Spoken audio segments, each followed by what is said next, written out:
হলেন এই বিষয়ে কি বলবেন এবং আগামীর ভাবনা কি রয়েছে? আমি প্রার্থী হয়েছি, এটা আমার কাছে অনেক যন্ত্রণার, অনেক কষ্টের, অনেক বেদনার, কিন্তু আমি পদ্মফুল চিহ্নে এসেছি। এটা পানিহাটির বাসীর জয় হবে। আমি একা কিছুই করতে পারবো না, এটা সমস্ত পানিহাটিবাসী জিতবে আমি জিতলে।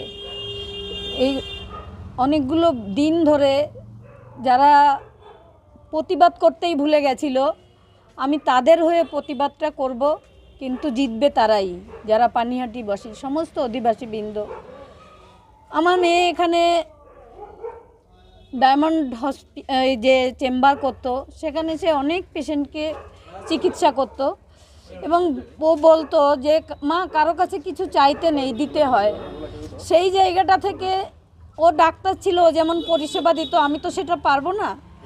তাই আমি চাইব যে পানিহাটির যে দুরবস্থা, যে জঙ্গল, চারিদিকে রাস্তা দিয়ে হাঁটার উপযোগী নয়, যে ড্রেনেজ ব্যবস্থা, জল জমা, এসবগুলো প্রথমেই তার থেকে আগে হচ্ছে নারী সুরক্ষা, নারী সম্মান, শিক্ষা, যেটা দুর্নীতিতে লোপ হয়ে গেছে। মানুষ সেটা বলতেও ভুলে যায়। মানুষের কতটুকু পাওয়া উচিত, কতটুকু পাওয়া উচিত না, এটাই মানুষ জানে না।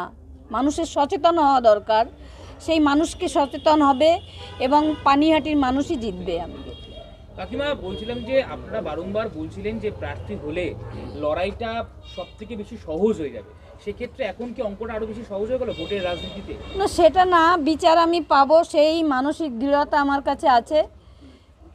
আমার তো একটা মেয়ে হারিয়েছে, তাকে আমি সুরক্ষা দিতে পারিনি, কিন্তু সেই রাতের যে যন্ত্রণাটা সে পেয়েছিল, সেটা আমার থেকে অনেক বেশি, অনেক বেশি।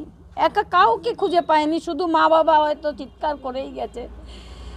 সেই যে যন্ত্রণাটা, আমি যদি এই সেবা করি, সেও হয়তো কিছুটা খুশি হবে। প্রথম খবরটা কোথা থেকে পেলেন? টিভিতে, TV9 বাংলাতেই দেখলাম প্রথম। না না, এখনো কেউ কিছু, এমনি সাধারণ যারা এখানকার দলীয় কর্মী আছে তারা জানিয়েছে। একবার সংবাদ মাধ্যমে জানতে পারলেন ফার্স্ট? হ্যাঁ আচ্ছা, দলের কর্মী বা যোগাযোগ করেছে কারা?